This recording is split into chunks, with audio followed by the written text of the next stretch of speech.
Okay. What's going on, people? Welcome to the LV Live show. I said that earlier. Let's get right into it. I apologize, guys. Technical difficulties. I think my computer sprained their ankle too. You know what I'm saying? I think everybody's hurt. Everybody's injured, just like Brunson. So I apologize. Okay. So initially I started talking about, you guys heard it earlier, and I apologize, man. It's technical issues.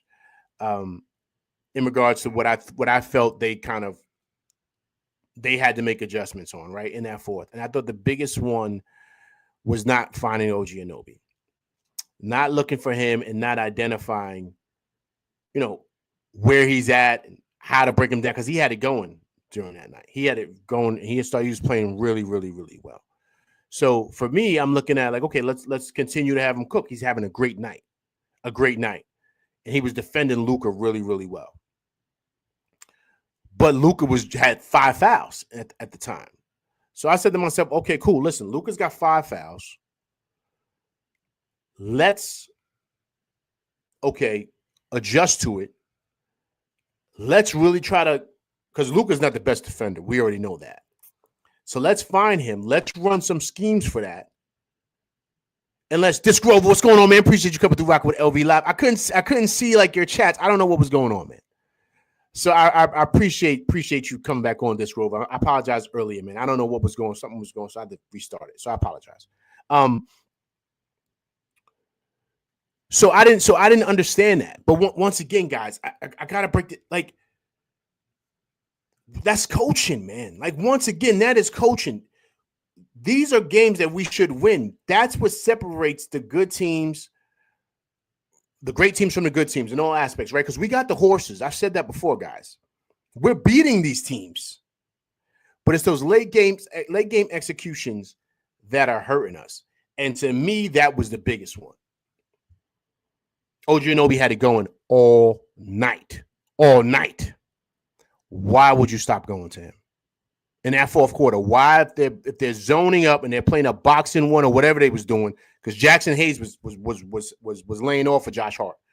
Why not say, okay, cool. How many fouls OG got? He got 5. Okay, Luka he got 5. Okay, cool. Let's set up something where we focus on him. Let's set screens, get him in action, and try to draw that foul on him. Let's do that. And I felt like they didn't do that. It was like, okay, set a screen for Brunson, let Brunson save us. Like, and that's the problem. And see, to me, that's kind of like the ill thing about Tibbs, because Brunson has saved him in a lot of different instances where it would have been a bad loss.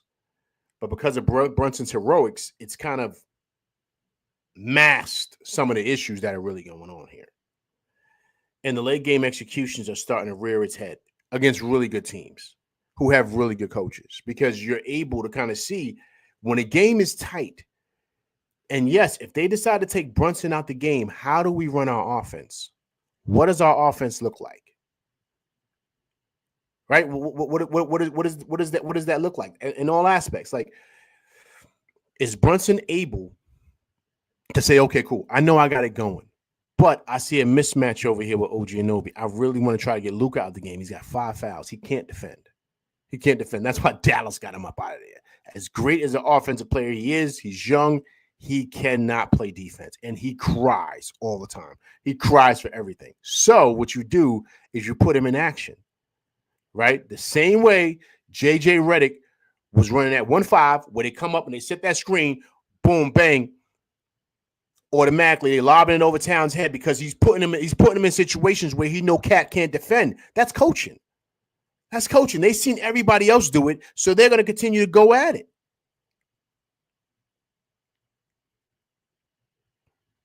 You know what I'm saying? So for me, I'm kind of like I'm seeing that now as somewhat of an issue now, because when you play against really good teams, man, those are the things that separate it. It's like little minutia, it's little things. It's little things. And the Knicks had this game. But why aren't they able to close out games? When they take away Jalen Brunson, how do we close out games? What do? Do we continue to hit that drum and just try to force feed it with Jalen Brunson? If they take the ball out of his hand, what do we do? What do we do in that situation? And so for me, that to me, out of the whole game, was the biggest frustration I had. Because he was going to take Cat out the game. Cat, listen, first of all, Cat only had one shot in the fourth, one shot in overtime. That can't happen. But once again, that's coaching. You got to set up schemes and set up things to where your top players are getting the ball going and getting opportunities to score. And if they can't, they're putting their teammates in positions to score as well. And here's the biggest thing, guys, of it all. If Josh Hart is afraid to shoot because they're lagging off of him, if you got to sub him out and put Deuce in to kind of balance out the floor, you're going to have to do that. Right? But that's a coaching adjustment. That's a coaching adjustment. Until he's able to show that he can knock it down and he's not afraid to take a shot, because you're playing 5-on-4. Because they're running a zone. You got to be out there to where you spread it out. And that's why the Celtics are so dangerous, because all 5 guys can score. And so now with the whole Josh Hart coming off the bench, I see that now. I see that in some instances. I see that because offensively, he's causing some issues here. Big time. And so with that, the court, like once again, the court shrinks because now they're all closing in on Brunson. They're not worried about that side of the floor. And when you pass him the ball, he's unsure what to do. He's doing all this. He's unsure, double clutching, going to the rack, trying to draw fouls. Like it works sometimes, yes, but I'm speaking of winning time. And I'm not saying Josh Hart doesn't make winning plays. I'm not saying that. But what I'm saying is you're going to have to adjust based on the game. If he's afraid to shoot it and you see what they're running, you're like, all right, look. In a couple of sets, we're going to sub out right now. Josh, come ahead, take a seat. Someone's got to, because then it opens up the lane for OG to cut, for Bridges to cut, all those different things. For Cat to have room to operate. But if everybody's trapping because they know Josh Hart don't want to shoot the pill because he's scared, this is an easy thing, man. It's easy. And so sometimes, you just got to let it fly, man. You got to trust in the work. You got to believe in yourself, and you got to shoot the pill. You can't not do that. Like, you know what I'm saying? And so I think that's kind of like what's happened with him. Like he's just, I don't know, man. I don't know. You know what I mean? I don't know. I just think his confidence is shaken for some reason, and it shouldn't be, because he proved last night he can knock it down.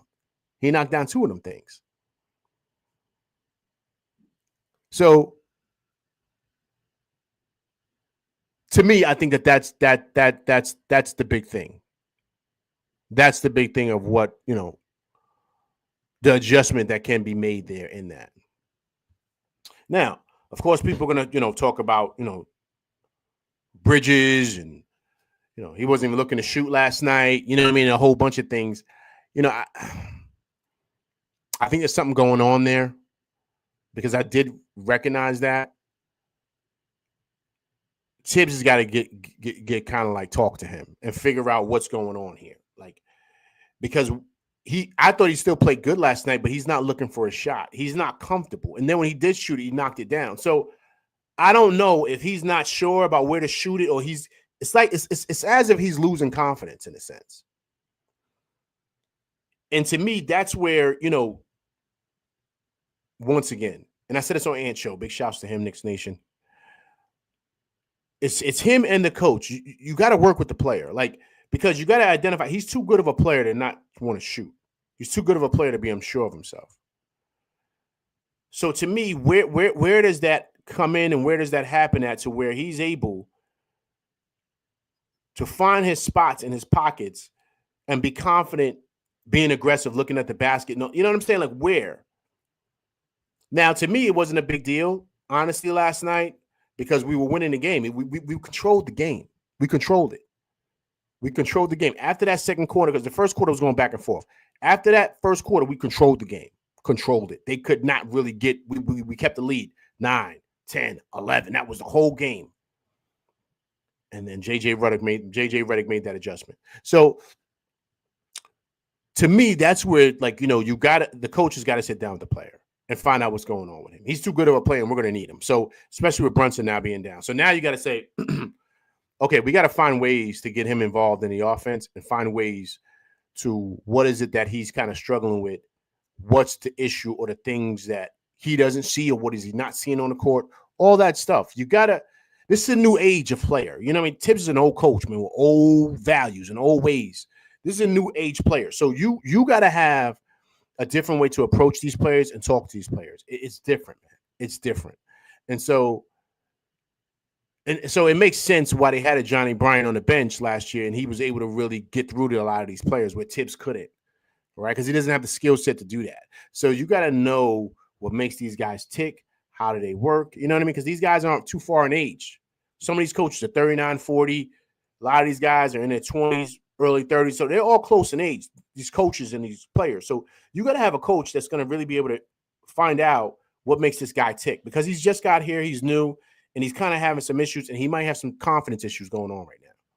So you got to help unlock that. You got to also help unlock the issue that's going on with Josh Hart, to where he's afraid to shoot. Like that destroys the offense. So we got to figure some things out, and it's adjustments. But to me, it doesn't make any sense why we're winning games the way that we are these last two games, and we can't close it out. That's the biggest issue I'm having. Like, we can't close it out. We're having an issue making the adjustment at the end of games to where other coaches are and we're not. And then we're looking to Jalen Brunson to play hero ball. And that can't happen all the time. I can't. And so now we got to see exactly what it's going to look like for him, because I don't know, man. I don't know. I really don't know, because it's going to be tough going forward. It's going to be tough going forward. It really is. This Grover says, I miss Dante LV. Game would have been done deal if he was still around. Agreed. Dante was different, this Grover. He had fire in his belly. He wouldn't have. Yeah, Dante's different, man. Dante's different. And he fits more of what we are than a Mikal Bridges. Let me tell you something that's ill about the Mikal Bridges piece. I think I shared this with you guys about what Stephen Bondi said. He was on Dexter Henry's show. Those guys do good work over there at New York Post. And he said something really good. He said, the locker room is different this year. It's ill. It's different. And, it was a lot more camaraderie last year than what it is this year. And it's going to be different because it's new guys. But remember, Dante and JB are best friends. They're best friends, man. He was in his wedding and everything. They were roommates in school, and Josh and all them are close. Bridges was on the team, but I don't know how close he is to those guys. Like, he knows them, yeah. But if you really kind of, when those guys mentioned it, Bridges' best friend on the team is Campaign, hence because of their time in Phoenix. So once again, I don't know what that chemistry is in that locker room. I don't know what's going on, because that matters when you come to the court, guys. Trust me, it does. So I don't really know what's going on there, because he's kind of getting lost here in a sense. He's had good moments but he's getting lost here. And I can't really, as much as I want to get on him, I can't get on him. And the reason why I can't get on him is because he's shown this production everywhere. He played well in Phoenix and he played well in Brooklyn. So why is he having kind of like a roller coaster here? It's different place here. It's huge. Now you can easily say, oh, it's because it's the Garden and it's the pressure and all this other stuff. I don't think it's none of that, because the guy's proven that he can do it. He did it on Christmas Day. He did it other times too. He's looked really, really good offensively. Like I said, he's averaging 17 points a game. So the guy can play. But what has to happen is, as a coach, you got to be able to unlock certain things with your guys. That's what makes you a good coach. It's easy to roll out the ball with a whole bunch of great players and just say, go score. Brunson, make the winning shot. And it makes you look like a great coach. But how do you really find ways to unlock certain skill sets with your guy? How do you get Cat to be better in the drop? How do you get Josh to believe that he can knock down a shot? How do you make these adjustments and get these guys' games to the next level to put the team over the top to where we can basically win the championship? How do you do that? Some guys reach their ceiling, man. Some guys reach their ceiling coaching-wise, and they struggle with certain things like that. And it's kind of feeling that way because he's getting out coached in big parts of the game. And teams like what we saw against the Warriors and what we saw last night from Lakers, that's how it's going to be in the playoffs. We're not playing the Wizards or the Hornets or all these teams that stink. We're not going to be playing those teams. We're going to be playing legit contenders and teams that feel like they could win a championship. So how do you make adjustments in those minor those big parts of the game, which is the winning time? If you take the ball out of Brunson's hands, you say, because Brunson's not here now. He's hurt. So now what do you do? And this is going to really judge and determine who Tibbs is as a coach. Earl Garris, what's going on, man? Appreciate you coming through rocking with LV Live. Doing this LV Live lunchtime takeout show. It's just a quick show, really quick, man, to recap what happened last night, man. Last night's game, man. So if you want LV's breakdown of what I think should happen, this is easy, man. So LV's putting on the LV coaching hat. Okay, I gotta put it down like that. No, I'm joking. But this is easy, man. What you do now, because Brunson's gone. So, and if you want my honest opinion, I don't think Brunson comes back into the playoffs. I think this is going to be a very similar to a Randall situation. I don't think he comes back to the playoffs. What you do now is you have a guy that can handle the rock. In Bridges, because Bridges did that in Brooklyn. So what you're going to have to do now is you're going to have to put him at the top of the key and let him be the Brunson. Let him do that. Because he's shown in Brooklyn that he could do it. There's no one else that can. You saw Deuce last night. He's not everybody's talking this Deuce stuff. I know his limitations. He can't run that role. What he's good at is coming off in the bench, being like a Gabe Vincent. You saw Gabe Vincent knocking down threes last night? That's exactly who Deuce is. Deuce is like Gabe Vincent. Same type of guy. Remember, Gabe Vincent was getting busy when he was with the Heat. Deuce is the same type of guy as Gabe Vincent, just better defensively, but the same type of player. Let's see this scroll. This over says, I bet my ankle like that before was in crutches. It took weeks before the tennis ball swelled down, and I agreed. Yeah, this Grove, I did the same thing. Same thing, man. It took me weeks. It took me like a month and a half, really, to kind of get. That's what I'm saying. I don't think he's going to be back for a minute. I think 4 to 6 weeks for him. That's what I think. Sometimes those things are worse than breaks, man. They're worse than breaks. Those sprains are like really, really bad. IG SED got beats. Appreciate you coming through rocking with LV Live, man. If this is your first time coming through rocking with me and my crew, please subscribe to the channel, man. I do this every time after a game. Usually it's right after the game, but it was so late last night. Please subscribe to the channel, man. I appreciate you coming through rocking with me, man. It's truly, truly appreciated. Said got beats. Cat is not playing like a big man. That's the problem. How you have a 40-year-old LeBron pushing you around? Come on, that's the king, man. LeBron's doing that to everybody, man. I don't know how he's able to do this at 40 years old. I don't know. He's got, the super soldier serum. I don't know what's going on, but he's killing everybody this year. LeBron's numbers are crazy, so I can't really put that on Cat. I will say this to you, said got beats. Tibbs has got to find a way to make sure Cat is not just getting one shot in the fourth quarter. Like, that can't happen. You got to run stuff for Cat to do what he does. Right? You can't be running a 1-4 flat with Brunson when they're running a boxing one. Like, you got to find ways to get guys going, especially a guy like Cat. He cannot have one shot in the fourth and we're trying to win the game. And one shot in overtime and we're trying to win the game. That comes to coaching. That's coaching, man. So I can't really blame Cat for that. I can't. Because you, as a coach, you got to, because Brunson was playing straight hero ball. His numbers is ill. Like, Brunson was killing. I give it. But he was shooting the ball every time he was coming down. It was like old Brunson.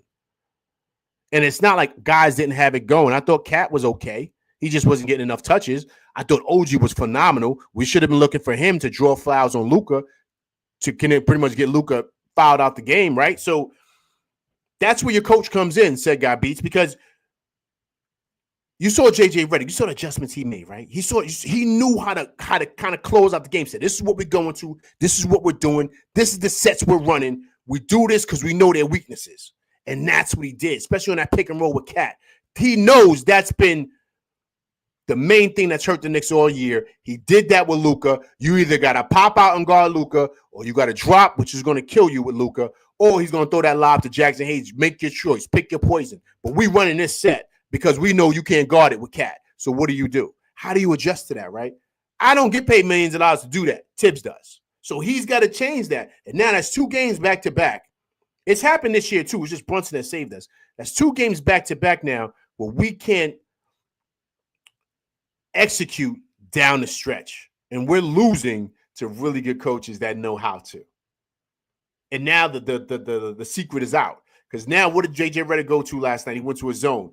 What did Steve Kerr go to? He went to a zone. What was the Heat playing against us all night? They went to a zone. If Tibbs don't wake up and realize what they're doing, come on, man.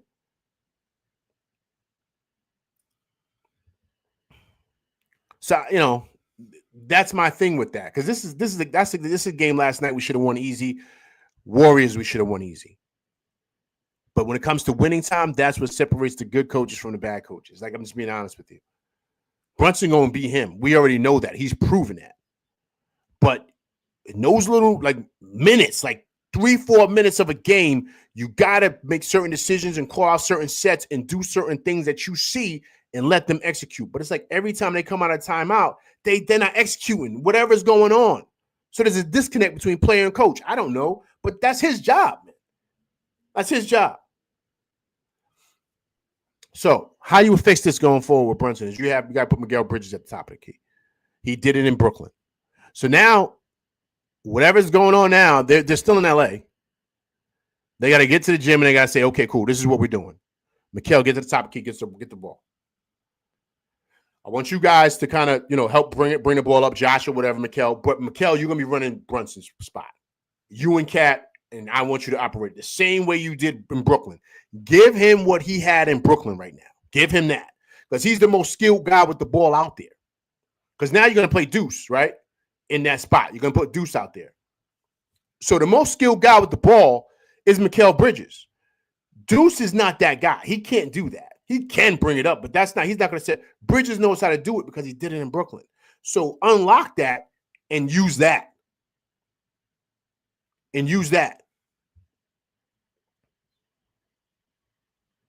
This is an easy fix. What I'm saying is this, guys. You got the horses to make the adjustment. Now, is Bridges going to be exactly like Brunson? No, Brunson's a better player. But he can give you something similar because of his skill set. So, but as a coach, you got to unlock that. You got to make him believe because he's struggling with his confidence now for whatever reason he is. You got to unlock that as a coach. That's why you get paid millions of bucks. You got to be able to coach these guys and get these guys to the next level and help them execute to where at the end of games, they know how to make things rock. I'll give you guys a perfect example. You see Boston, right? I don't think, what happened the other game? I saw that Jason Tatum didn't play. He didn't play. But Pritchard and what's the kid's name? Man. The kid with the receding hairline. Who's the other guard out there for Devin White? There. White and Pritchard went off for 40 the other night. 40.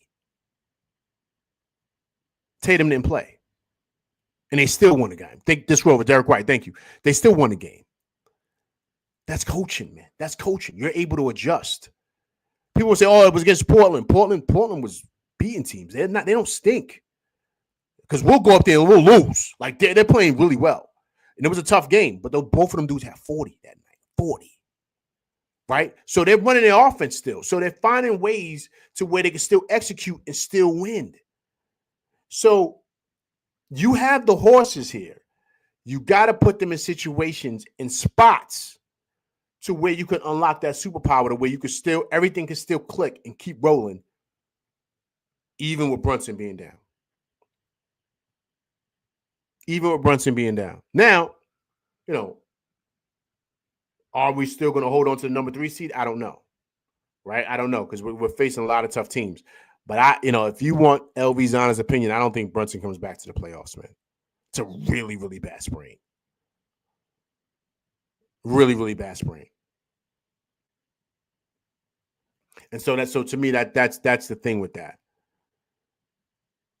And so that's how you're gonna have to make those adjustments, and you're gonna have to kind of switch that, because I'm telling you right now, that's the key. You got to have somebody who can really direct the offense at the top of the key. Bridges did that in Brooklyn. Said he got beat. Said I agree, but Tibbs seems like he doesn't know he's on players' weaknesses and strengths. Oh, his own players. We agreed. But that's the problem, though. Said is that that's the other side of coaching, right? Different than X's and O's. You got to be able to identify your players' strengths and weaknesses, like you said. And you also got to be able to identify who has it going that night and who doesn't to make a change. Like last night, the easy change was this. You got to take Josh Hart out the game. People were saying take Bridges out because Bridges wasn't looking at the rim. Bridges wasn't the problem. It was Josh Hart, because the defense they were running, they were guarding Bridges. They had Bridges on lock. They did not want him to get going. So they made sure they had Dalton connect, or they had someone else on Bridges, right? A long athletic wing. And so what was happening is Jackson Hayes was dropping off Josh. He left him open for three. I don't know how many times. They weren't doing that with Bridges. And they weren't doing that with OG Anunoby. OG Anunoby's just knocking down shots. But Josh was open up. Josh should have had like 35 last night. So what you do to flatten out the court and make it more even, because it shrinks the court because everybody's blitzing Brunson, they're kind of running like a zone, because they're like, I worry about him, man. He ain't gonna knock it down. He's scared to shoot. Vibes, what's going on, man? Appreciate you coming through Rock with LV Live. Doing this LV lunchtime takeout show. Tough loss for them boys. 2 losses with Brunson and the loss last night. 113 to 109. The captain, 39 points, 10 assists. So Jackson Hayes like, man, forget him. I ain't worried about him. And this is winning time. This is when it matters.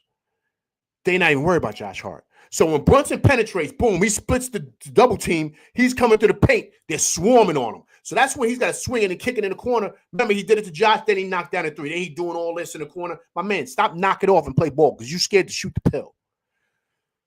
Now, if you have Deuce there, and Deuce is going to spread out the floor, now that gives the captain more room to operate. And when they crash on him, he's got shooters on the corner. Deuce, OG, Cat, and Bridges. Bang, bang. That's what he got. But with Josh Hart, they're sinking in. So that's where Tibbs is going to have to make that adjustment. I'm not saying during the game, but when it's winning time. When you see what they're running, you got to say, woo, yo, Deuce, come here. Take Josh. Go get Josh, because they're scheming for him. And then defensively, we're just going to make an adjustment. Deuce can defend, but those bigger guys, you know what I mean? We're going to have to switch OG on them or Bridges on them or whatever. But what I'm saying is, that's what you're going to have to do offensively. BQ from BK, man. What's going on, man? Appreciate you coming through Rock with LV Live. Doing this LV Lunchtime Takeout show. Had a little technical difficulties earlier, man. I couldn't really see you guys in the chat. I had to restart it. So I kind of got here a little late with another show you'll probably see. So, I apologize for that. But I hope all is well. BQ from BK.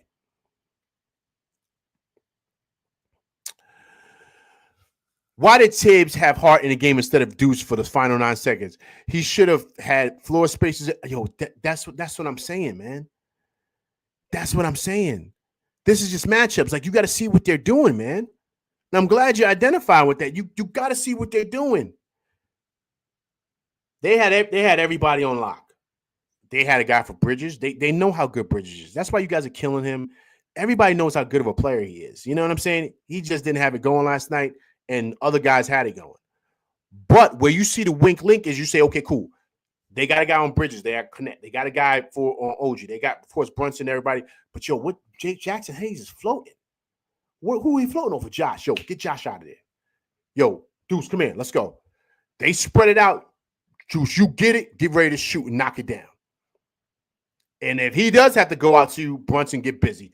Now you got shooters, man. You got like Boston. You got killers on the wings that can knock it down from deep. That's what you do when it's winning time, especially if Josh is afraid to shoot it. Now, if Josh is knocking it down, okay, cool. But if he's hesitating and unsure and all this other nonsense, my man, boo, we got to win games. Like, that's what you got to do, man. because he's not a threat offensively. He's not. As much as you guys hate Bridges and everybody's destroying Bridges, Bridges is a threat. So it's still hit. You got to respect him out there with his game. So it forces the defense to not play a zone. They can't. But with Josh, you can. So that's where you got to kind of like pay attention to that. Like that's the key.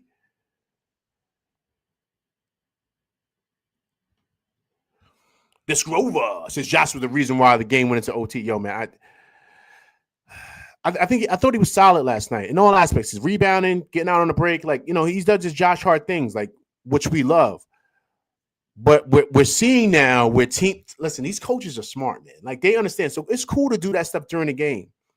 But when the game's getting tight, right? He's not like,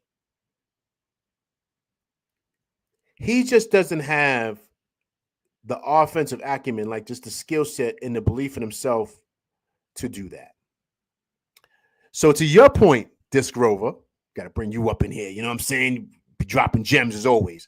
That's where we miss Dante. Because that spot right there, that Josh, they would snatch him out and they'll put Dante in it. Because you leave Dante open, he'll light you. I was about to say light you. I was about to go crazy. He'll light you up. The flamethrower, right? He'll light you up. So you got to respect it. That's why we miss Dante. But we have a Dante substitute in Deuce. So that's where you make that adjustment. He ain't make that adjustment, man. He didn't.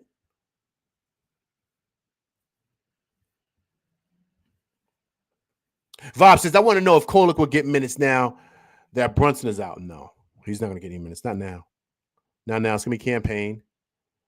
And what he's going to probably do, because that gives us 8, right? 8 off the bench. Campaign, Deuce, and Mitch, right? He's going to probably play Precious. He's going to probably play Precious now. But Precious is out. He said his hamstring tightened up when I remember. He had that issue earlier. So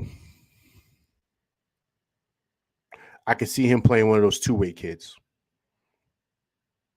Marjan, like something like that. I could see that. I could see that happening. Dunn Rose, what's going on, man? Appreciate you coming through Rock with LV Live. Tough loss to them boys last night in La La Land, 113-109. OG Anunoby, 20 points, 4 rebounds.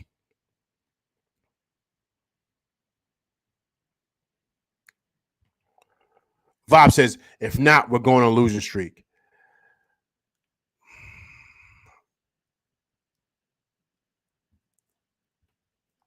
Says that Kolek over campaign. Yeah, I like Kolek, man. I like campaign too. I like what he brings, but I think Kolek's have more of an upside, and he can run an offense, right? So, but I think the problem with Kolek is he can't defend. That's the issue here.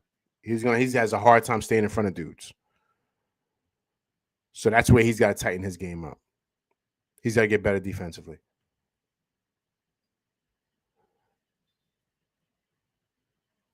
Dunn Rose says, I think Tibbs is trying to get Mitch to start in the playoffs because Cat doesn't play defense. That's why Tibbs wants Mitch to play so well in the playoffs for 20 to 25 minutes. Okay, hey guys, we saw that combination last night, though, right? We saw the combination last night. We saw him out there with Cat. It's for a couple of minutes, maybe 3 possessions, but we saw it out there, and I like what I saw.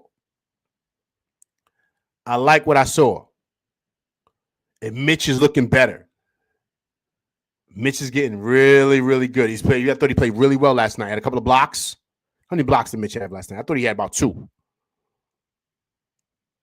Mitch didn't have no blocks. I thought he had at least 1.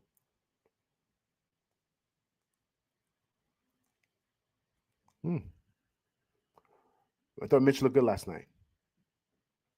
Mitch had 6 points, 4 boards, man. I thought Mitch looked really good, man.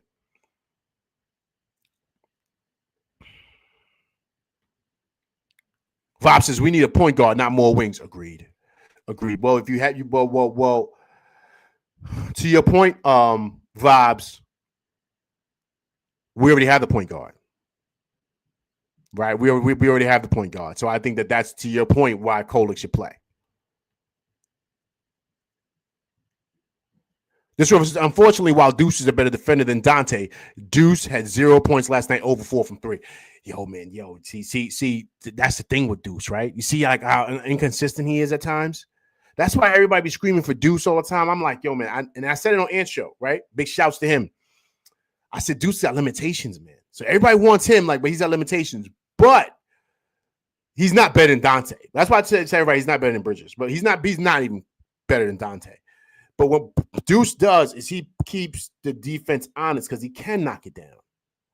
You understand what I'm saying? Like, he can knock it down, this roller. So that's why you would put him in instead of Josh in those moments. But to your point, that's why we miss Dante. Because Dante would miss like 4 in a row, but it didn't matter. Because once he saw one go in, he would knock down like 3, 4 in a row, right? The flamethrower. Yo, we got to get him back, man. We got to get him back. We got to do everything we can to get him back.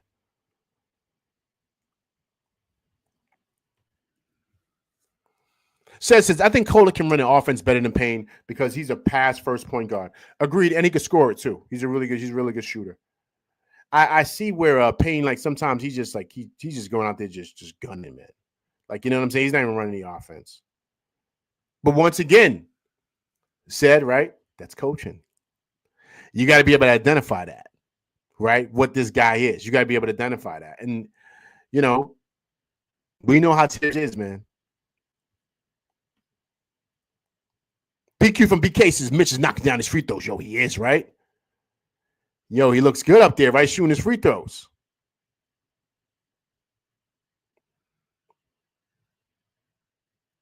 Yo, Mitch looks good, man. Mitch looks great, man. He looks great. I thought he was active last night, too.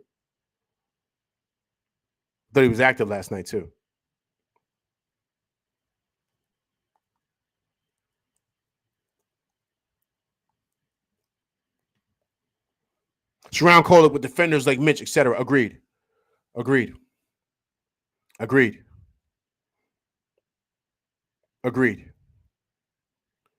once again, vibes, right? That comes to coaching, right? See, all the things you guys are saying are pointing directly back to the coach. You know what I'm saying? So, to me, honestly, I think this is going to be big regarding Tibbs and what he can do with this team, because now you don't have your safety net, because that's what Brunson was for him. Let's believe it or not. I said it, guys. I said it before on my show. Brunson saved Tibbs' job, because remember, they were thinking about firing Tibbs. The word was out because of the stuff with OB was going on. Randall was throwing thumbs down. They wanted to get the keys to RJ. Remember all that stuff that happened that season? It was really bad. And then they went out and did they went out and recruited. They got in trouble for that too, and went down in Dallas and got Brunson. And that changed everything for Tibbs. And that's what helped him get to where he's at. So JB has saved Tibbs in a lot of different ways. He saved his team making game-winning shots, clutch shots, all those big things that he does. But now teams are starting to scheme to get the ball out of his hand. Now he can do him, but now you got to make adjustments to that. And you see Tibbs is falling short of that. So even now, Brunson's not there, right? To everybody in the chat is saying, yo, what about Kolek? What about Kolek to run that second unit? What about Kolek? We no, we're not going to see Kolek. And see, that's a problem, because we need him right now. We need him to run that second unit. We do. And I think he's a better player than Campaign. Corey Lindsay, what's going on, man? Appreciate you coming through, rocking with LV Live. It's LV Lunchtime Takeout Show. Tough loss for them boys, 113 and 109. The captain, 39 points, 10 assists.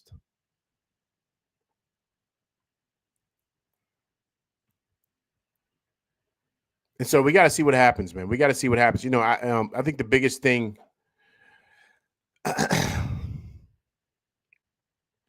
I think the biggest thing of it all is that, you know, how do we finish? And how does Brunson look coming back from this injury? Right? I think that's the biggest thing for me when I'm thinking about. So, you know, I just think it's really important for us to kind of like identify, you know, what we're going to be going forward. because Brunson is going to be here for a while. So now, what are we? Right? I think we got the horses still. But it comes down to the coach and making those adjustments. Because a perfect example, OG Anunoby had it going last night, didn't he? He had it going last night. How does he go missing in action in the fourth quarter? How are we not running plays for him? He's taking it to the hole. He's finishing. He's knocking down threes. What are we doing? He had it going all night. And then, like I stated earlier, why not use him to draw fouls on Luka? Why not? He had 5 fouls.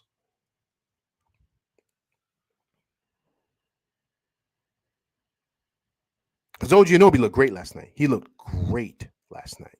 Really good. Really good. Getting steals, doing all that stuff inside in the passing lanes, everything. He was making it tough for Luka. He played extremely, extremely, extremely well, man.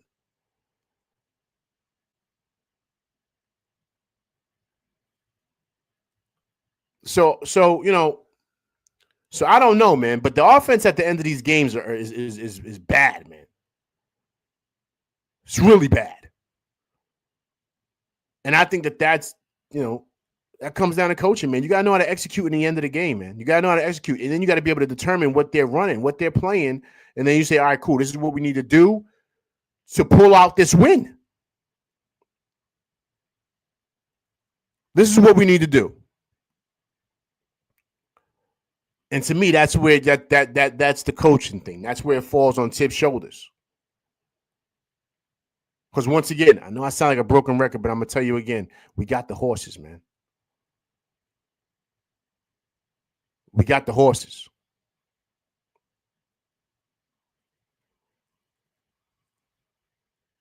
So, so if we had the horses, it shouldn't be a problem.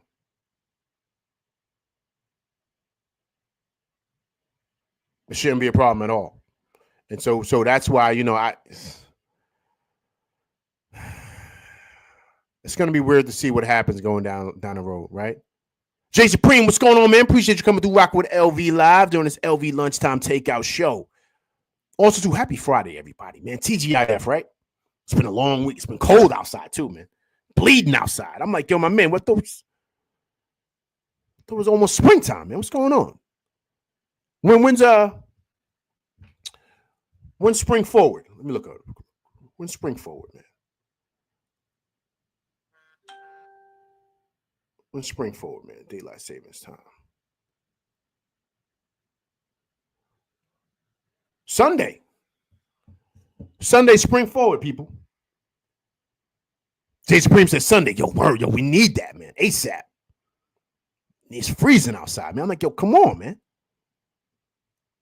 Still got the heat on. I'm like, yo, man, you know what I'm saying? Because a couple of days it was nice out.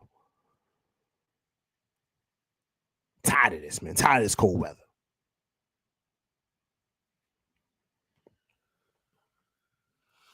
Says Tibbs doesn't go to the hot hand unless it's Brunson, but that's a problem.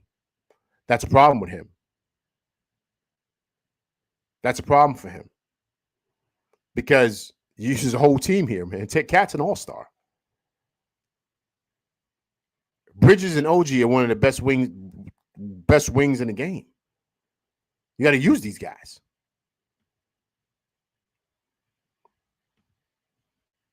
Says it's going to be interesting with no Brunson in the lineup to see how Tibbs just agreed. That's the key for me.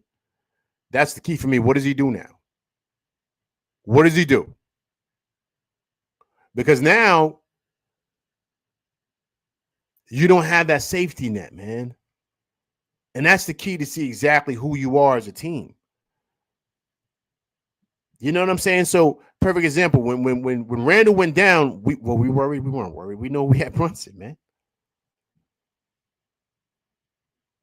You know what I'm saying? We knew we had Brunson, so it was really no big deal.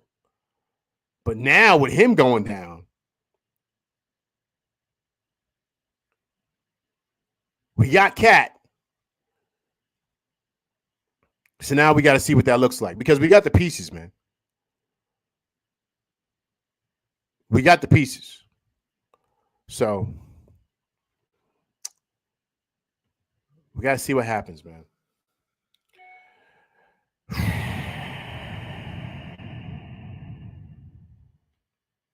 Jay Supreme says, come on, LV. You getting soft on us, man. You from NYC. All that little code ain't nothing. Yo, Jay Supreme, man. Yo. I'm getting old, man. That cold feel different when you hit a certain age. You know that, Jay. That cold feel different. Dude, man, when I was a young pup, man, the cold was nothing. You know what I'm saying? I put on the snorkel. I put on the North Face. I put on all that stuff. I'm good.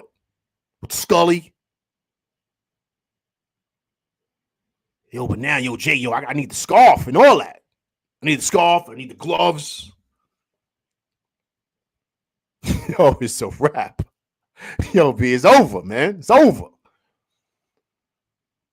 Yo, B, that wind hit me. I'm like, yo, what's that? I'm like, oh, nah, it's over. Let me get in the whip. Let me turn the heat on. Because I'm saying I'm doing this in the car. Like, yo, I'm doing this before I be holding it down. Holding it down like you know what I'm saying? Like a goon. I'm good money. Before I would let the, you know what I'm saying? Now, you know what I'm saying? You think the beard is here for the beard is here to keep me warm. Before I used to have this out, like summertime, I had a goatee and all that stuff. Had a little joint right here. Y'all see me this summer, I cut it all off. I would do that in the wintertime. I'm good money. I need the beard for the warmth now, man. That's a fact. That's why I wear it. Sometimes you see me let it grow out, right? I need that for the warmth, B. Like a bear. You know what I'm saying? That's what I need. Word up. That's a fact. I ain't even going to front, man. I keep it all the way 100 here. It's whack, man. It's whack.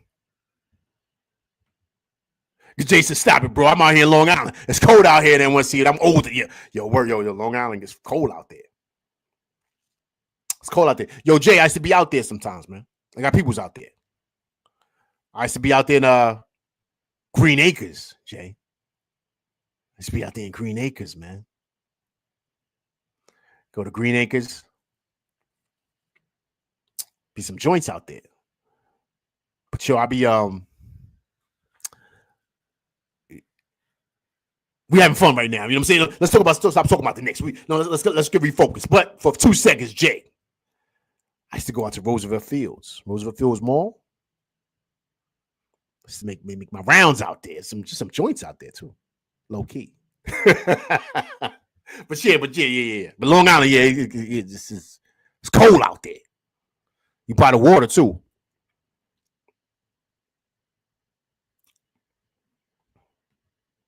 Rob says Green Acres is Queens, LV. Now that's on the borderline, right?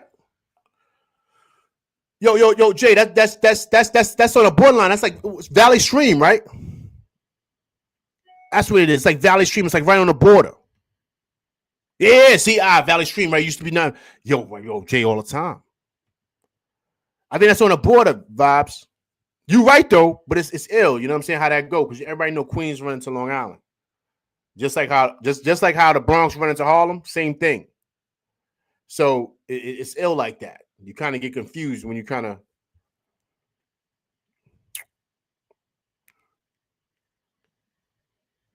But yeah, you know what I'm saying? But yeah, that was a minute ago though. All right, but guys, let's switch up gears really quick. Let's kind of like change up because I'm gonna be back tonight. I think I'm gonna go on tonight late, man. Late, so everybody can come through, check it out. About the Clippers game, we can kind of see what the adjustments they make. So I'll be going on live again tonight. But in closing, hey guys, did you see what happened with Stephen A and LeBron? Yo, BQ from BK. See, perfect timing. Good minds think alike, right? Yo, what'd you guys think about that, man? LeBron stepped to him, man. I'm gonna show it to you guys right now.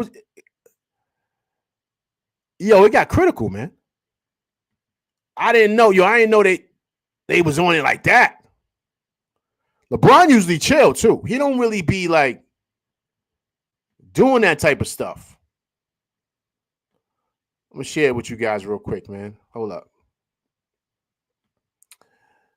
He all up in Stephen A. face, man. You see that?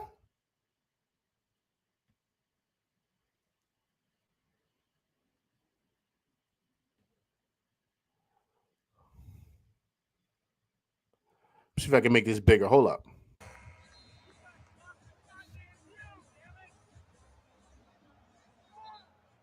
Trying to make it bigger for y'all. Y'all see that? You see that? Yo, Braun up in his grill, man. See how Braun looking at him?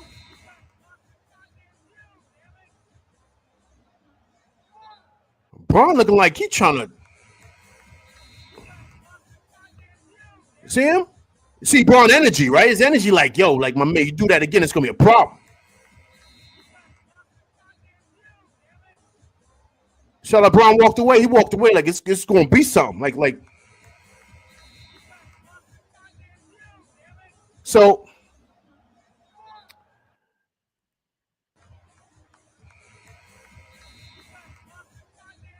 that's not a good look for Stephen A. But I'm gonna play it for you guys real quick what Stephen A said before we get up out of here because I think it's very telling here because I didn't really know what was going on, right? I didn't have an idea. I didn't know really what the game went off, and I shut off the TV and I went to bed. Man, I was tight.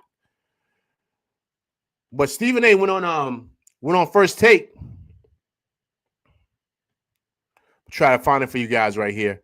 He went on First Take, man, and kind of talked about it, and I'm gonna give you guys my perception on it in a second, but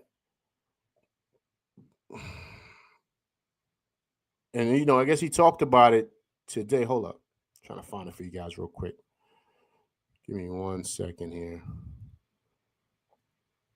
Try to find it for you guys because this is ill, man. This is ill, and I think with this whole journalism thing, this is where it kind of gets crazy. You got to be careful, man, with things you say. Like you have to, because these guys are still people at the end of the day, man. These are still people. These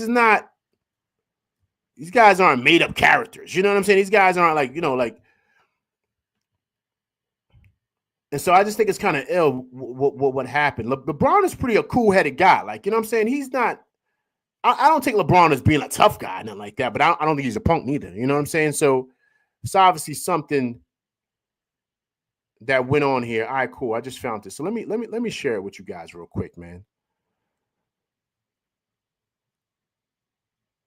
Well, Jason, Stephen A addressed it this morning. He said LaFlop was mad about something he said about Bronny. Yeah, I saw that. I'm gonna play it for you guys because I want to kind of tap into it real quick.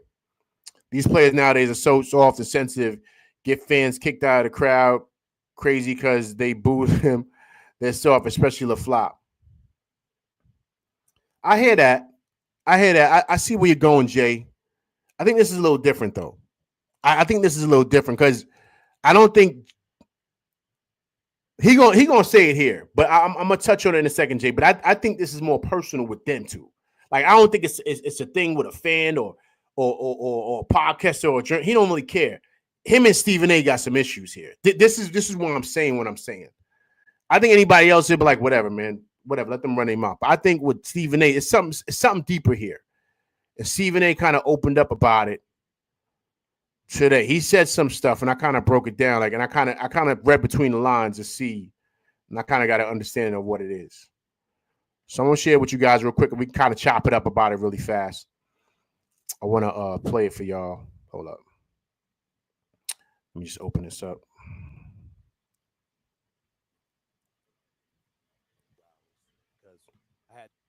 Okay, 1 second. No intentions, Molly, of talking about this at all. Yeah. Okay, I'll make it wider for you guys. All right, cool.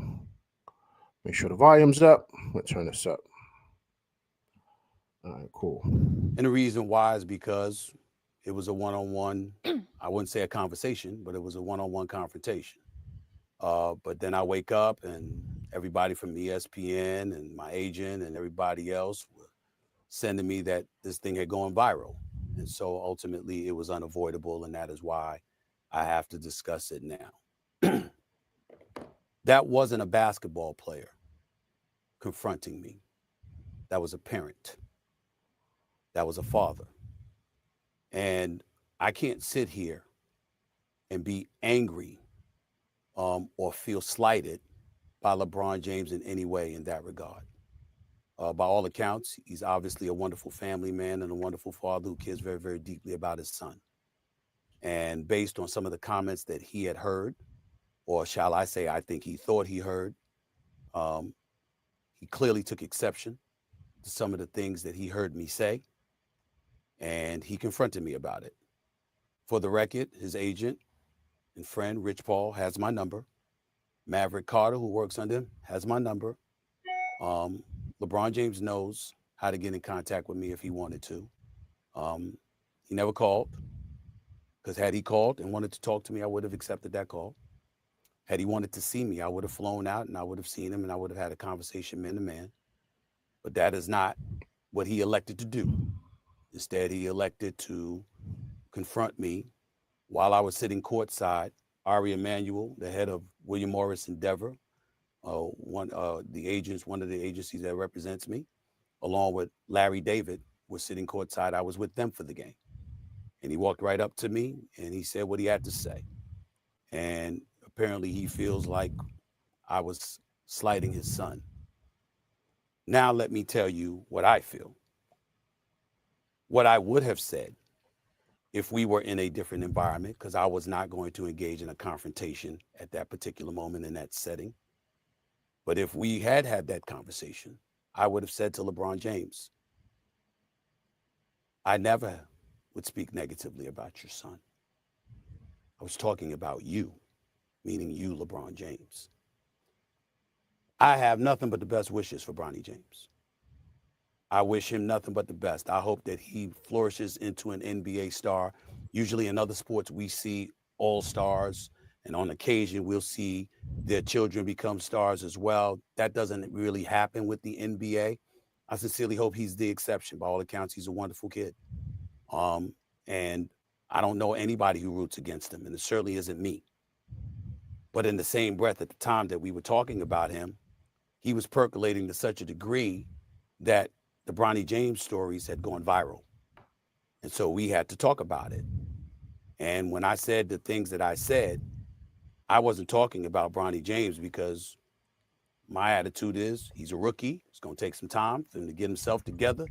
He'll be just fine, especially with J.J. Redick and the staff coaching him. I was talking about the position that he was put in by his dad, because LeBron James has been on the record and he has said, and I'll read the quote here. There was a quote that he gave in February of 2024. The work and results will ultimately do talking, no matter what the size. If y'all don't know, he doesn't care what mock drafts say. He just works, earned, not given, et cetera, et cetera. But he also had said that his son could play on the Lakers right now, and he was better than half the dudes in the NBA. In the aftermath of all of that, he instructed everybody before the draft that y'all want me, draft Bronny. Wherever Bronny is at, that's where I'll be. I'll do whatever it takes to play with my son for a year. It's not about the money at that point. My point months ago was that because of who you are, one of the top 2 players in the history of basketball, in my estimation, there's an immense amount of pressure that comes with that for his son. And when he talked like that and what have you, anything that goes awry as it pertains to his son, there's going to be a microscopic eye, even more intensified, on Bronny James because of his dad and what his dad had said. And that's when I was talking about, come on, man, this is the situation that you're putting him in. That's where I was coming from. I could be a bit more outspoken about it, but to be quite honest with you, to be in that moment, to have LeBron look at me the way that he did, for me to be a father of 2 daughters, for me to know what fathers, how much love fathers have for their children, and to hear what he had to say, it was all about his son. Okay. All right. So,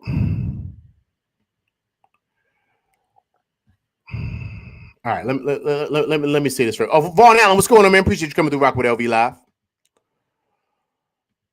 It's LV Lunchtime Takeout Show. Vaughn, not yet, man. They haven't released anything yet. It's gonna take them a minute. You know, I think he's gonna probably fly back to New York. He's gonna probably get X-rays and stuff like that. I think the X-rays are gonna come back negative. I think he's gonna be fine. But I don't know. But yeah, I think he's done for the season. I think he'll be back in the playoffs. My opinion, based on what I saw. This is ill, man. This is ill. Let me say this, right? Let me say this, and I think we have to be clear on everything. There's obviously some issues there with them too. I don't think he said it in that clip, but the clip was, I think, a little longer. He said him and LeBron don't rock with each other like that. So it's been a minute that they don't talk. They got a little beef, basically, right? If we talking like we from the hood, from the streets, they don't like each other, right? They don't. That's what leads me here to this point, right? He wasn't the only one that says something about Bronny. Kendrick Perkins said something. A whole bunch of people said stuff. It wasn't just Stephen A. But he's stepping to Stephen A. You saw he stepped to him, right? He stepped to him with some aggression. It was no, Stephen A. even said it, like, this wasn't a player coming to me. This was a father stepping to me like this. Like, yo, you messing with my kid. So at that moment, Stephen A. felt like a certain type of way. You know what I'm saying? Like, yo, this dude look a little aggressive. You know what I'm saying? Because he probably says some stuff to him like, yo, my man, you better stop running your mouth. It's going to be a problem. You know what I mean? That's the energy that I'm getting from that. Now, I'm not saying he said that. I don't want to. I'm just saying the energy presented that, what I saw in that thing. And so Stephen A. is like, yo, that was a father coming and standing up for his kid. You know what I'm saying? So he was like, so I respect him for that. He had to say that because Stephen A. understood where Braun was coming from. But I think he understood where Braun was coming from because they don't get along. Like, so I think things are different when you hear it from somebody that you ain't got no problems with. Then it's like, man, whatever. It's going to be what it's going to be. Like if Brian Windhorst said something, which I think he has said stuff, Braun, like, whatever. He going to say Perkins out. They going to say what they want to say. I don't care. But this dude, I don't want him saying nothing because he know we don't rock like that. So he need to keep his mouth shut. I'm just telling you how things are looked at and how things are perceived when you got an issue with somebody. Everybody else can say anything, but you can't say nothing because you know where we at with this. Like that's what I'm getting from this. And so I don't take it as Stephen A. copping. Please, if I was Stephen A., real talk, I wouldn't have even went on the air with this. I wouldn't have even went on the air with this at all because this is something that's behind the scenes stuff. LeBron didn't get on Twitter or go on Instagram Live and talk about it. He didn't do that. He did what we do regularly. If you see somebody you got a problem with and they run in their mouth, you gonna step to them. You gonna say, yo, listen, my man, yo, I hear you was out there running your mouth. You know what I mean? Like, you know me and you don't rock. We don't rock, and that's cool. But what you're not gonna do is talk crazy about my son, because now we're gonna have a problem. You can talk about anybody else, leave me and my kid out of it, because you know we don't rock. So I don't want my name, anything associated. I don't care what you do for a living. We don't rock. So keep my name and my kid's name out your mouth. I would not be surprised if that's what was said. Because they got issues. You know what I'm saying? And Stephen A. said that. He said that on TV. They don't really vibe together. It's been a minute. So to me, I think that's where the venom was. I don't think the venom, because everybody's talked about his kid. If that's the case, LeBron be stepping to everybody. Because everybody said the same thing Stephen A. said. But he stepped to him. There's a reason why he stepped to him, because they don't like each other or whatever the dynamic is. And if you heard the rest of this interview, Stephen A. was like, it is what it is, and I don't care about it. I ain't sweating about it. So he know what the energy is. He know what the beef is. So he should not be surprised that LeBron stepped to him the way he did. Hence why he didn't really he didn't back away from it. He didn't backpedal like Braun was wrong, because he know where he was coming from. Now, Stephen A's right. Like, if you're going to put your son out there like that, you got to kind of be prepared for people to kind of hit him with this. I think Braun is okay with that. But Braun don't want you to say nothing. Because you know me and you got static. You know what I mean? You know what time it is. You know how it is in the hood, like how we grew up. You know, if you got a problem with somebody, you gonna let them know it's on site, right? It's on site, so be ready. So you on point all the time because you know I got a problem with this guy. We don't like each other. So the last thing you need to be doing is talking about this guy's kid because you know when you see him, it's going to be a problem. That's what I'm saying. So Stephen A. should know better. He should know already because they don't rock. Now, you could do the journalism piece if you want. Cool. But know what's coming with that. So he's saying, he got my phone number. Like, he can call. It don't go like that. Stephen A., you know that. He from Hollis. He know that. Jay Supreme, he from Hollis, Queens. He know what time it is. Nobody's not going to call you on a jack. They're not going to do that. What they're going to do is they're going to see you in person. Because now you got to see the energy. Now you got to let it be known, like, listen, my man, I'm not playing with you. We ain't on that. Like, we don't rock cool. You keep my name out your mouth. We cool. We go our separate ways. So you're not going to get on the jack. That's what females do. We don't do that. I want to see you and I want to look in your face. And I want to talk to you and say, yo, listen, is there a problem? Like, because that's what men do. So Stephen A. shouldn't be surprised. He's not going to call you on a jack. He's not. He's going to wait till he sees you. He should know that already. And the biggest issue I have with this is if you know we got a problem, you should, my man, leave that alone. Let somebody else rap about it. You kind of dance around it like you dance around other topics. You dance around it. But you leave that alone. Don't touch that because y'all got problems, man. Obviously. Because we've never seen, listen, LeBron has been in the league how many years? We've seen LeBron. We watched LeBron since he was a kid, like a baby, right? Which is not true. But we've been watching LeBron since he was in high school. I've never seen LeBron, because everybody's talk crazy about him, talking about him taking PEDs, a whole bunch of stuff. We've never seen LeBron approach somebody in public like this with that energy. Never. We've never seen LeBron about that. He's very clear on his image and what he wants to present and how he is. But he did that to him for a reason. Because he know that, my man, that we don't rock. And here's the thing with that. As you guys know, growing up, right? It don't matter where you at. It don't matter if you had a family's cookout. It don't matter if you had a graduation. It don't matter if you in the mall with your shorty. It don't matter if you at the corner store. If you got a problem with somebody and they see you, they're going to step to you, man. Especially if, excuse my language, if they got a set of nuts. They're going to step to you because they ain't scared. So they're going to, because we talking like men. Listen, my man, look, if there's a problem, but yo, don't, you understand what I'm saying? And sometimes with situations like that, it goes left. It goes left, right? Because you want to let them know, and it's face to face. Not on the phone, not on the stuff Stephen A. talking. Like, no, they're not going to do that. They want to see you in your face. And it's on site. Wherever we at, I'm going to step to you. So it just so happened they was at the game.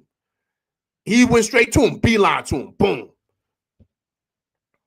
It is what it is. It is what it is. And so Stephen A.'s making a valid point in everything that he's saying. The problem he's missing is that you and him no rock, man. So you know what's coming when he see you. You know the venom. And I'm not saying Stephen A's scared. I'm not saying none of that. But what I'm saying is that you shouldn't be shocked because y'all don't rock. Y'all got, like I be saying in the hood, like, you got beef. Y'all got problems. You know what time it is when you see the dude. Y'all don't get along. Y'all don't like each other, whatever. You go your separate ways, cool. So if he finds out you talking crazy, especially about his son, he's going to make it a point to let you know face to face. Not have his agent call you, not his man call you, because it's off of that. It's off that. We passed that. Screw the agent, screw this. We men. So I'm going to approach you man to man because now you're talking about my kid. And you know I don't like you anyway. And you don't like me, and that's cool. But what you're going to do is keep his name out your mouth. That's what you're going to do. If not, it's going to be a problem. See, that's the energy that I saw. And once again, this is not saying Stephen A's a punk because I don't get that from Stephen A. This is not saying LeBron's a punk or LeBron's a tough guy. This don't have nothing to do with them, none of that. This is man-to-man stuff, man. This is man-to-man stuff. And I think that LeBron, for a moment,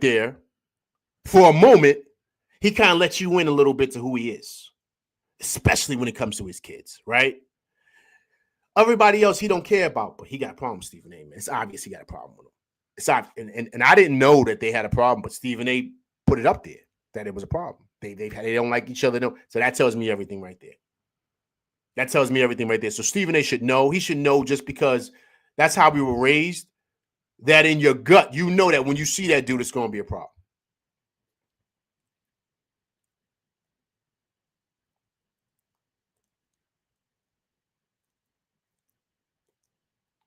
You understand what I'm saying?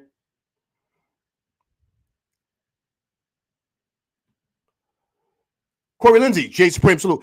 JB considered day to day on it. That's what they said. Let's check it out. Let me see what they said. Thank you for that update, Corey Lindsay. Let me see.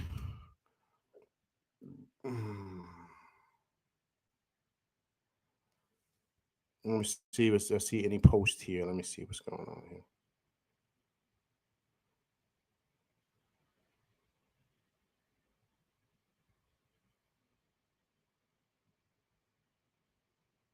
Okay, so this is 12 hours ago. It says optimism. That's from Chris B. Hayes. It says optimism. New York star Jalen Brunson just only sustained a sprained ankle. Sources tell. Okay.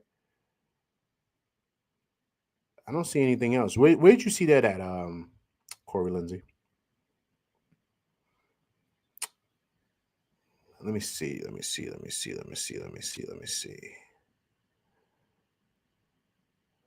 He says, okay, Corey says, I looked it up on my phone. All right, let me see really quick.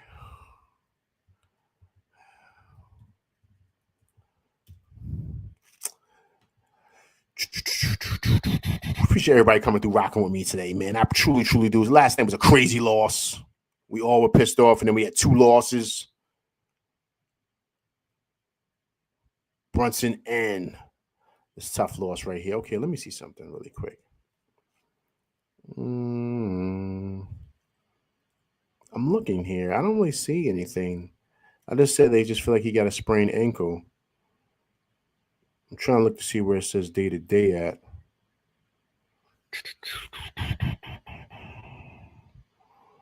Let me see here.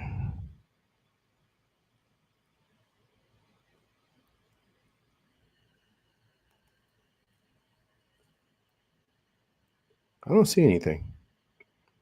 I'll probably find it when I get off the line with you guys. Okay, 11 hours. Okay, I saw something 11 hours ago. I don't see anything that says day to day though. Okay. I don't see anything.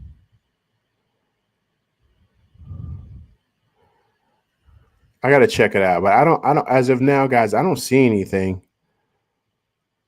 Google JB's injury report. Yeah, I mean, I'll take a look at it. I haven't seen like Ian Begley or Steph Bondy. Those are the dudes. Like, I didn't see those guys report anything yet. Those are the dudes that got their feet on the ground. They're in that locker room.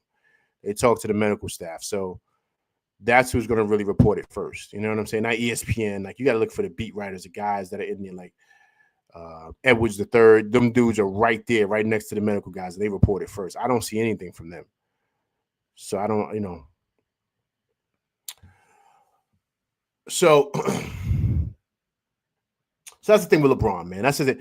Vaughn Allen said he's a journalist, man. He's obligated to talk about whomever. Vaughn, you're 1,000%, Vaughn. Vaughn, you're 1,000%. And I'm not even saying you're wrong about that, Vaughn. But I think it's a little different here, though, Vaughn. Because they got some personal stuff going on. You understand what I'm saying? Like, I think it's different. The way he approached him was different type of energy, Vaughn. It wasn't like you were just a journalist. So hence why Stephen A. said, now he approached me like a father. So I think there's something deeper there. And Stephen A. kind of gave a little inside thing, but he didn't really tell everything. But to me, I could read between the lines.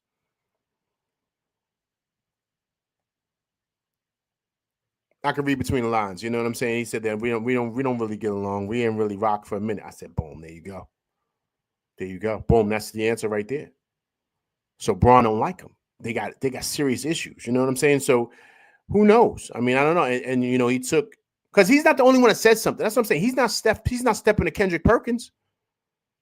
Kendrick Perkins was talking too. He's not stepping to, you know, Charles Barkley. Barkley's always running his mouth. He ain't stepping to none of them dudes. He ain't stepping to Shaq. Sometimes they say stuff. He's not stepping to none of them cats, man. A whole bunch of dudes have said things. He ain't in them dudes' faces like that. So that's why I think it's something more than that. You know what I'm saying? So crazy, man. Crazy night. But listen, guys, let's keep an eye out for the whole Brunson thing. Let's see what's going on, man. Hopefully he's okay, but I don't know, man. I don't know. I think he's out for a minute. I would be surprised if they rush him back. I would be surprised they rush him back. Like, real talk. I think they're gonna nurse this, man, because they don't want another Randall situation. Right? You know what I'm saying? So we got to see exactly what that looks like. All right, blessing, guys. Listen, I appreciate everybody coming through rocking with me, man, on this LV Lunchtime Takeout show. All right, listen, everybody, please hit that like, share, subscribe button. Hit that like button. Hit that like button, people, right? Also, too, if it's your first time coming through and you're watching this on a replay, gang, subscribe to the channel. Also, too, please leave comments because I do respond to comments. All right, listen, I'll be back tonight to talk about that game between the Knicks and the Clippers, back-to-back games in the crypto arena in LA, La La Land. Let's see what happens. No Brunson. So hopefully them boys can round it up and pull out a victory so this doesn't get crazy here and we hit a 3-game skid. All right, so listen, guys, I'm going to see y'all tonight. Listen, I appreciate everybody coming through rocking with me, man. I appreciate it. And I apologize once again earlier about the technical difficulties, but I appreciate y'all coming through and still rocking with me during this LV Lunchtime Takeout show. All right, I'm LV Live, and that's my show, and I'm out of here, people.